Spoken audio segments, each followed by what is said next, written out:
Customer কেয়ারে আপনাকে স্বাগতম জানাচ্ছি। Thank you.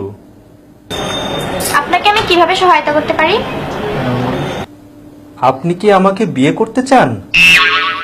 জি, আপনি ভুল নাম্বারে রিং করেছেন। না না, আমি ঠিক নাম্বারেই ফোন দিয়েছি। আমাকে বিয়ে করবেন? জি, আমি বিয়ে করতে ইন্টারেস্টেড না। লাভ ম্যারেজ করলে হানিমুন করব সুইজারল্যান্ডে, আর অ্যারেঞ্জ ম্যারেজ করলে হানিমুন করব প্যারিসে।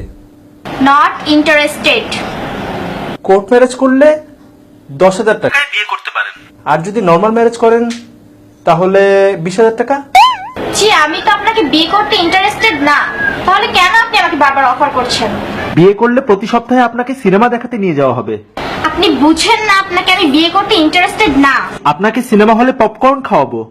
উফ, আমি তো আপনাকে বিয়ে করব না, তারপর কেন আপনি আমাকে বিরক্ত করছেন? অফারের পর অফার দিয়ে যাচ্ছেন।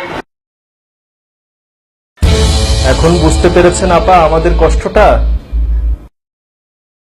যখন আমাদের ইন্টারেস্ট থাকে না, তখন আপনারা কেন নতুন নতুন অফারের নামে বারবার মেসেজ দিয়েই যান।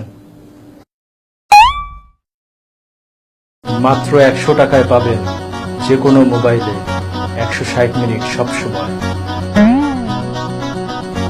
কথা বলুন 1 পয়সা পার সেকেন্ড কল রেটে, মেয়াদ 30 দিন।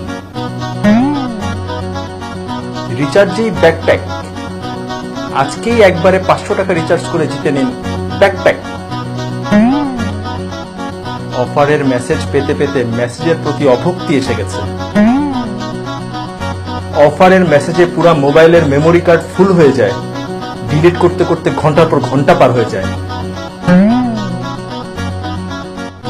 ফ্যামিলি অ্যান্ড ফ্রেন্ডস এর ইম্পর্টেন্ট মেসেজ আসলেও মনে হয় যে এটা বোধহয় অফারের মেসেজ, এই মনে করে মেসেজ আর চেকও করা হয় না।